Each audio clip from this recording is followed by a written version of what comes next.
ప్రవీణ్ పగడాల గారి మరణ వార్త 2 తెలుగు రాష్ట్రాల్లోనూ అల్లకల్లోలం రేపుతుంది. ఆయనది హత్య లేదంటే యాక్సిడెంట్ ద్వారా చనిపోయారన్న విషయం ఇంకా తేలాల్సి ఉంది. ఈ సందర్భం ఇక్కడ క్రైస్తవ మత పెద్దలు ఇక్కడ ఆయన పార్థివ దేహాన్ని చూడడానికి వేలాదిగా తరలివచ్చారు. వారితో మాట్లాడే ప్రయత్నం చేద్దాం. చెప్పండి సార్, ఇప్పుడు జరుగుతున్న ఈ ఇష్యూపై మీ అభిప్రాయం ఏంటి? ఇది మనకు అందరు తెలిసిన విధంగానే, అందరు భావిస్తున్న విధంగానే ఇది ఖచ్చితంగా ప్రీప్లాన్డ్ మర్డర్గానే మేము భావిస్తున్నామండి.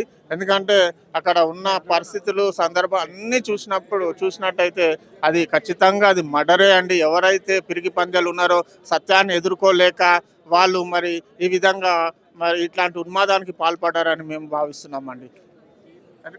ఎందుకంటే ఇప్పుడు ఎవరైనా కానీ అరచేతు అడ్డం పెట్టి సూర్యుని ఆపలేరండి. సత్యాన్ని ఎవరు మరి ఆపలేరండి. సత్యము మనుషులను స్వతంత్రులుగా చేస్తుంది. ఆ స్వతంత్రులుగా అయితే జ్ఞానవంతులుగా మనుషులు మారుతారు. అలా జరగడము మరి కొంతమందికి ఇష్టం లేదు కాబట్టి మరి ఇలాంటి చర్యలకు పాల్పడ్డట్టు. ఎందుకంటే మనము ప్రవీణ్ కుమార్ గారి గురించి మనం గమనించినట్టయితే ఆయన మంచి వక్త అండి, మంచి జ్ఞానం గల వ్యక్తి.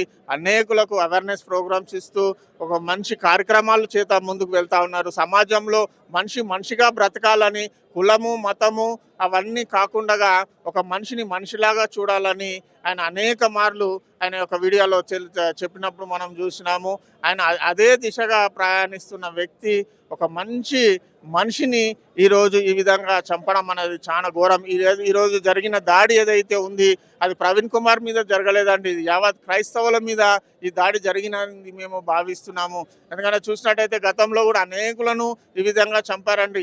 ఎంతకాలం ఇంట చంపుకుంటా పోతారు? చంపి మీరు ఏమి సాధించారు? సత్యాన్ని అయితే ఆపలేదు కదా, ఎవరూ ఆపలేరండి. ఒక వ్యక్తిని చంపగలుగుతారు కానీ మరి ఈ యొక్క సత్యాన్ని మాత్రం ఎవ్వరు కూడా ఆపలేరని మేము తెలియజేస్తున్నాము. అదేవిధంగా చూసినట్లయితే డిప్యూటీ సీఎం పవన్ కళ్యాణ్ గారు, అదేవిధంగా రాధా మనోహర్ దాస్ గారు చేసిన వ్యాఖ్యల వల్లే ఇటువంటి సంఘటనలు జరిగాయన్న అభిప్రాయాలు కూడా బయట వ్యక్తం అవుతున్నాయి. దానిపైన మీ అభిప్రాయం ఏంటి? ఖచ్చితంగా మేము ఒక వ్యక్తి మీదనో ఒక పర్సన్ మీదనో మేమైతే ఎటువంటి అభియోగాలు మేము చేయట్లేదు, కానీ సమాజంలో జరుగుతున్న ఈ చెడు ఏదైతే ఉందో దాని మీదనే మేము మాట్లాడుతున్నామండి. ఇప్పుడు ఒకరి మీద మాట్లాడితే అది వ్యక్తిగత దాడిగా భావించవచ్చు. మేము క్రైస్తవులము, ఎప్పుడు క్షమించే గుణం గలవారము. అనేక మార్లు మనం చూసినట్టయితే మరి మా పితరులు కూడా అనేకులు మరి ఎంత హింస పెట్టినప్పటికీ, అనేక విధాలుగా చాలా మందిని చంపినప్పటికీ వారందరూ కూడా ఎవరైతే దోషులు ఉన్నారో వారిని క్షమించారండి.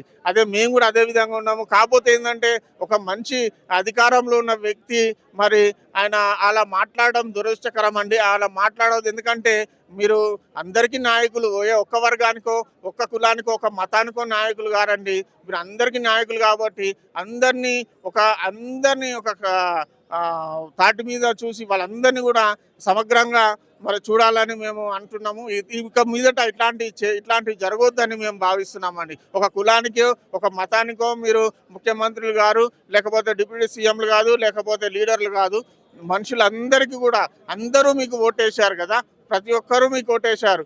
కాబట్టి మీరు మాట్లాడే ముందు మరి ఇట్లాంటి స్లోగన్స్ ఇచ్చే ముందు జాగ్రత్తగా, మేము కావాలంటే మేము కూడా చాలా ఇవ్వచ్చండి, కానీ మేము సమయం పాటిస్తూ మరి సమాజంలో ఎక్కడ కూడా అల్లర్లు జరగొద్దని అందరూ శాంతిగా సమాధానం. ఎందుకంటే మా యేసు ప్రభు వారు శాంతికి సమాధానానికి కర్త. ఆయన అందరినీ ప్రేమించేవాడు, అందరి కోసం ప్రాణం పెట్టినవాడు. ఆయన లోకాన్ని ఎంతగానో ప్రేమించాడు. కాబట్టి మేము కూడా నిన్ను వాళ్ళని పొరుగు వారిని ప్రేమించమని ఆయన ప్రథమ సూక్తులలో ప్రథమమైనది. మేము ముందు పెట్టుకొని మమ్మల్ని ద్వేషించే వారిని కూడా, మమ్మల్ని హింసించే వారిని కూడా మేము ప్రేమిస్తూ ఉంటాము. కాబట్టి సమాజంలో మేము తెలియజేసేది ఏంటంటే, కొంతమంది మరి అసత్య ప్రచారాలకు, లేకపోతే వాళ్ళ అబద్ధాలను విని అదే నిజం అనుకొని మరి చాలా మంది అటువైపుగా వెళ్తున్నారు. అది కాదండి. సత్యాన్ని మనం గుర్తెరగాలి, సత్యం మీదనే తెలుసుకోవాలి. అది తొందరపాటు నిర్ణయాలు తీసుకొని ఈ విధంగా మనుషులను చంపడం అనేది అది తీవ్రంగా మేము ఖండిస్తున్నాము.